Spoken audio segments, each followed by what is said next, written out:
Welcome back to Awesome Possum Hobbies and Games. I am Chris, and it is my favorite day of the week. Yes, it is time for my TCG Player Magic Singles mail order to have come in. So, what's special about this week? Well, it is time for some Modern Horizons 3 cards. Yes, Modern Horizons 3 are now available for order, and the prices on most of the cards have come down significantly. Some have gone up, but I have to say that some of the cards are a fantastic steal right now, so go through and buy them when you can.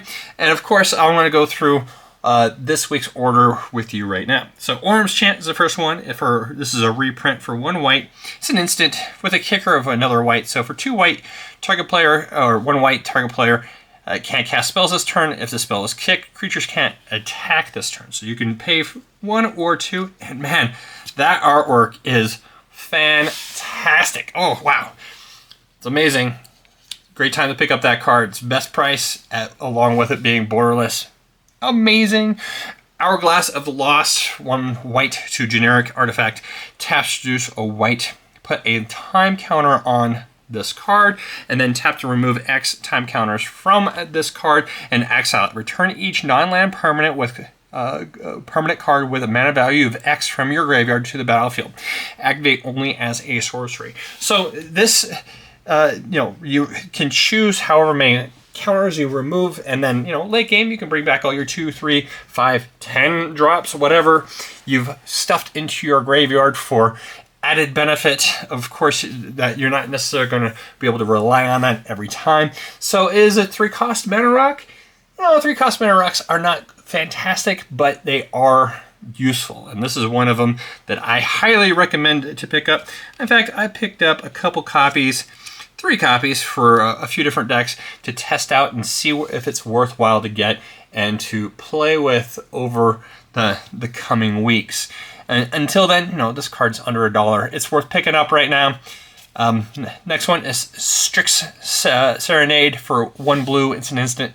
Just like Swan Songs, this one is for 1 blue counterspell. That this one counters target artifact, creature, or planeswalker spell. His controller puts a 2/2 blue creature token with flying. So if you can get some Swan Songs, this is a fantastic card that complements it. And you know what? It's a perfect time to pick this one up in borderless for only $5, $5 or $6 when I picked it up. It's going to be a steal because I have a feeling this is going to be a $10, $15, $20 card in the coming future, as long as it's not reproduced that often, because for 1 blue, being able to counter an artifact, creature, or planeswalker spell is pretty versatile. So check it out. Ugin's Binding. Yes, this is this particular opening revolves around specifically Eldrazi cards, and Ugin's Binding is a fantastic card to go with Eldrazi. For a 1 blue 2 generic, it's an instant with Devoid. Return target non-land permanent you don't control to its owner's hand. Whenever you cast a colorless spell with mana value 7 or greater, you may exile Ugin's Binding from your graveyard. When you do, return each non-land permanent you don't control to its owner's hand. So yes, it's like a Cyclonic Rift that has been overloaded, but you don't have to pay any cost with it. All you have to do is whenever you cast a colorless spell that costs 7 or more. So if you're playing a blue, let's say a blue-green Eldrazi deck, you're able to ramp up and then get this card from your graveyard. You play it once, and then from there, you just put all of your non-land cards your opponent's controls right in their hand. This card's a fantastic card. The price is coming down right now, so it was debuted. It was like $35-$40 for this borderless version. Right now, it's right in the low 20s. I think it's going to settle around that price. It's a wait and see card because it's made from Modern, but I think you're going to see a lot of play in specific color Eldrazi decks that involve blue for Commander. So it's a good card. Next one is March from Velisvel. For 1 blue, 2 generic sorcery. Choose a non-basic land type. Each land you control of that type becomes a copy of target creature you control until end of turn, and it gains haste until end of turn, and it has flashback cost of 1 blue and 4 generic. Yes, this card is great especially in a gate stack. So if you're playing with a bunch of non-basic lands that have a share a land type, aka gates or Urzas or one of those, this might be a good addition to that card. I'm going to throw this in a gate stack. Next one is a great card from MH3 Commander. This is Final Act. For 2 black, 4 generic sorcery, choose 1 or more. Destroy all creatures. Destroy all planeswalkers. Destroy all battles. Exile all graveyards. Each opponent loses all counters. So the last option is not going to be the best option, but this card is a farewell in black with a lot of different options. Yes, it doesn't destroy enchantments. Yes, it doesn't destroy artifacts. But at the same time, it does do a lot of things. It destroys battles, which there's not many things that destroy battles. Exiles all graveyards. And of course, destroying all creatures and all planeswalkers is fantastic. Though, yes, it doesn't exile things. Black doesn't really do that often. Unlike Farewell, this is a good option for people who are playing black. And for the Final Act, it's currently going for under $5, like between $5 and $6. This is a card that's going to be a steal, and people are going to be playing this in Commander from here on out. Next one is Mutated Cultist, 1 black, 2 generic, for a 1/3 creature Eldrazi Horror with Devoid. So it's actually a colorless card. When you cast this spell, remove all counters from up to 1 target permanent or opponent. The next spell you cast this turn costs 1 generic less to cast for each counter removed this way. And it has Death Touch. So everyone's talking about using this with the Mirage card, Dark Depths, because you want to remove all counters from it and just turn it straight into a creature, which, you know, Mirage is a 2020. That guy's huge. But this card also does other things. So if you're playing Eldrazi deck, you're able to remove a bunch of counters from a card you control, you know, say the One Ring or another card that's in play, or an opponent if for some reason someone's playing against a poison deck. This might be a good way to reduce the next card you are casting by however many counters are removed. Next one is, of course, a special guest card from Modern Horizons 3. This is the cheapest of all of them because it has been banned in Modern. Yes, this is Fury. For 2 red, 3 generic, it's a 3/3 creature elemental incarnation with double strike. When Fury enters the battlefield, it deals 4 damage divided any way you choose among any number of target creatures and or planeswalkers. With a different alternate casting cost with Evoke, exile a red card from your hand so it can come into play, but of course if it's evoked, it dies immediately. You have to sacrifice it. This card is great in Commander. This card's great in a lot of different formats, just not going to be legal in Modern. Right now, this card's going for under $5. If you can pick it up for $5, you'll be happy you did, because this card is great in several formats, including Commander. So check it out. Next one is Sowing Mycospan, 1 green, 3 generic for a 3/3 creature Eldrazi Fungus. Has Devoid, so this card has no color, with a kicker of 1 generic, 1 colorless. You can cast it, you pay that kicker cost in addition to when you cast the spell. When you cast a spell, search your library for a land card, put it on the battlefield, then shuffle. It says any land, and it doesn't come into play tapped. So you can go get that Ugin's land. You can go get those fun Urzatron cards. And then when you cast a spell, if it was kicked, you get to exile target land. So it's kind of like has some land destruction built into it. So if someone has that Maze of Ith or has gone live with their Urza power plant, you can go through and exile those lands as well. This card's a fantastic card, and it comes in 2 different versions. One is going to be the borderless version, and the other one is just the standard version. Borderless one looks a lot cooler, and that's the one I'm going to be using in my blue-green Eldrazi deck. Thief of Existence for 1 green, 1 generic, and 1 colorless. It's a 3/4 creature Eldrazi Devoid. This card has no color. When you cast this spell, exile up to 1 target non-creature, non-land permanent an opponent controls with mana value 4 or less. If you do, Thief of Existence gains when this creature leaves the battlefield, target opponent draws a card. So you're able to get rid of something that costs cheap. And of course, it is non-creature, non-land. So you get rid of those enchantments or those artifacts or even the cheaper planeswalkers. But this is going to be primarily used in as either a sideboard card in Modern, or it's going to be an extra card in extra tech card in a colored Eldrazi deck. Wait and see exactly how good it is. Next one is a non-Eldrazi card. This is Bloodbraid Challenger. For a green, a red, and 3 generic, it is a 4/3 creature elf berserker with Cascade. So you get to reveal cards from the top of your deck until you reveal a non-land card that is less than this card's cost, and then you get to play that card. This one has haste and it has escape. So exile 3 other cards from your graveyard, and you can pay the escape cost of a green, a red, 3 generic to just put in play, and then of course it will cascade as well. This card's great. I think it will see some play. It costs 1 more than Bloodbraid Elf, but at the same time, it is going to give you an extra cost to be able to cascade, and of course it has the escape cost. So it's fun. It's a fun little card. Picked a couple for 2 different decks. We'll see if it gets in the deck or not. Next one is Sunken Palace. Sunken Palace is a land cave. Sunken Palace enters the battlefield tapped. It taps reduce a blue, and a generic, and tap, exile 7 cards from your graveyard. Add a blue mana. When you spend this mana to cast a spell or activate an ability, copy that spell or ability. You may choose new targets for the copy. So mana abilities can't be copied, but at the same time, if you have had any kind of spell or an ability that is worthwhile, you can copy it just by exiling some cards, and of course using this mana to do it. It increases the cost by 2 and this land, so hopefully it's worthwhile. I think this card is worthwhile picking up, especially because it's under $1.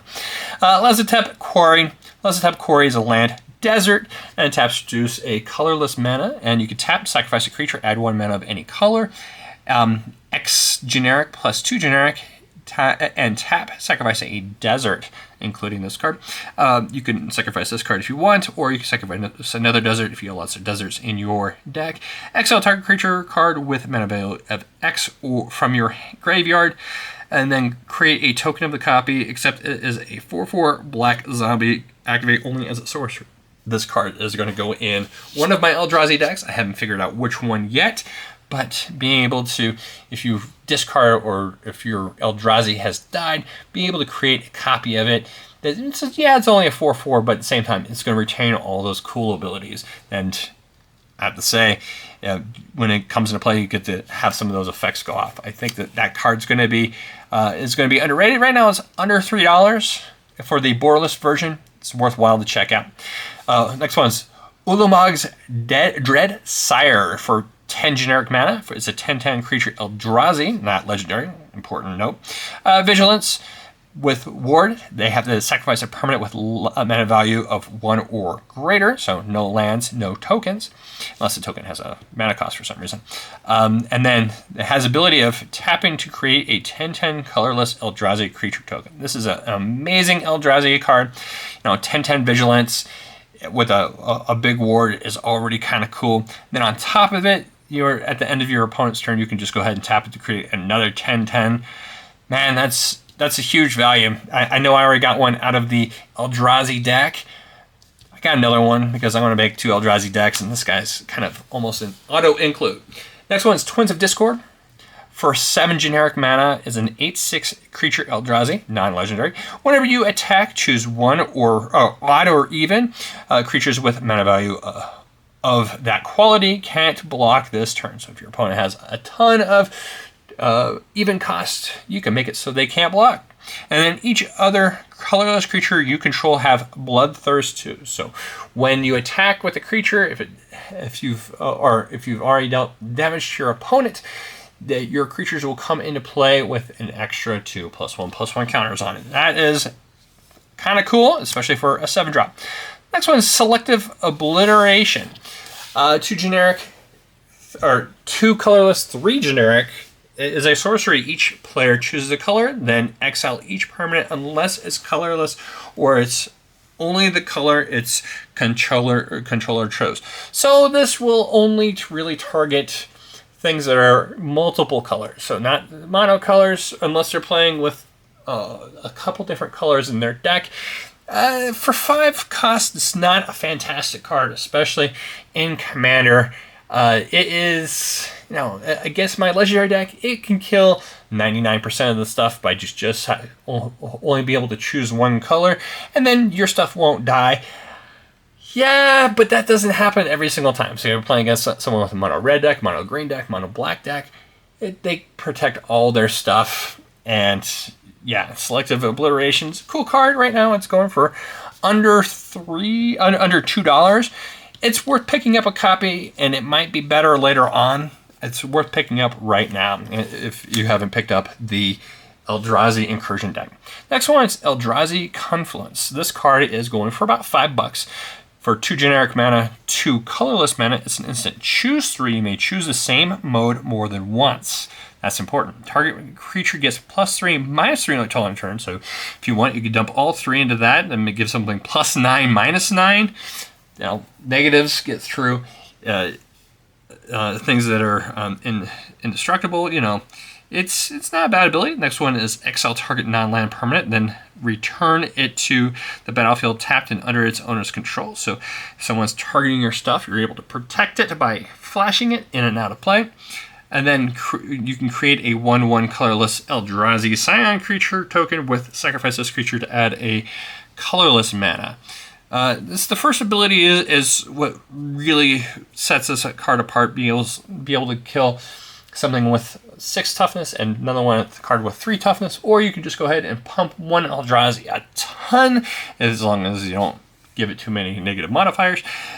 You could be doing a ton of damage. So this card has a lot of flexibility, and I think that's the reason why it will see plays, because it does a lot. I can't wait to put that in my Eldrazi deck. Next one, Spawnbed Protector. This is from the Eldrazi Incursion deck. For 7 generic mana, it's a 6/8 creature Eldrazi, non-legendary. At the beginning of your end step, return up to 1 target Eldrazi creature card from your graveyard to your hand. And then you get to create 2 1/1 colorless Eldrazi creature Scion creature tokens with sacrifice this creature to add a colorless mana. This card lets you get back your Eldrazi creature cards from your graveyard and make Scion tokens, and it does a lot. And it's all for 7 mana, so this card is something to look at for when you're building an Eldrazi deck. Like I said, it comes in the Eldrazi Incursion deck, and right now it's going for about $1. It's not a bad card. I'm going to play test with it and see if it is worthwhile to put in my big bad Eldrazi deck. Next one is Devourer of Destiny. This card is modern, playable, and legal. For 2 colorless, 5 generic, for a 6/6 creature Eldrazi, you may reveal this card from the opening hand. If you do, at the beginning of your first upkeep, you look at the top 4 cards of your library. You may put one of those cards back on top of your library, exile the rest. Whenever you cast this spell, exile target permanent that's 1 or more colors. So this card allows you to do a lot. So when it comes into play, you get to destroy something that has 1 or more colors, as long as it doesn't have devoid. And then on top of that, if it's in your opening hand, you're able to stack your deck for what you're going to be drawing that turn. Yeah, it's expensive, but at the same time, if you have that in your opening hand, it's going to be bonkers. And I saw someone play with this in a modern deck, not a Commander deck, though I will be playing this in my Commander Eldrazi deck, just so I have a chance to be able to modify my opening draws, and then also be able to, when it comes into play, destroy target permanent that's 1 or more colors, and it is a non-unique Eldrazi, so if you have ways of copying abilities, that's important. So, and the last card I got out of this week's mail order is the Emrakul, the New World Anew. For 12 generic mana, for a 12/12 legendary creature Eldrazi, when you cast a spell, gain control of all creatures target player controls. Flying protection from spells and from permanents that were cast this turn. So that's an important thing. ETB effects can't really target it. And then on top of that, when it leaves the battlefield, sacrifice all creatures you control. So your opponent will not be getting their creatures back. They just get sacrificed.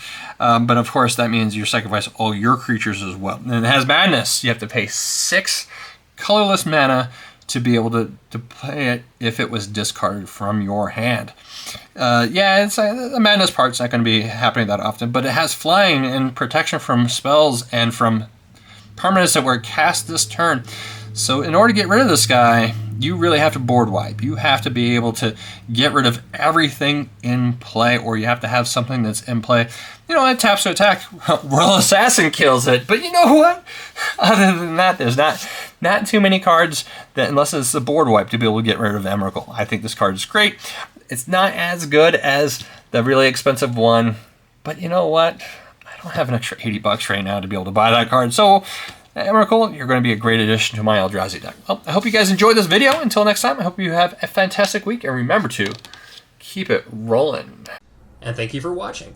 If you enjoyed this video, please take the time to like the video and subscribe if you'd like to stay updated. Have a great day, and keep them rolling.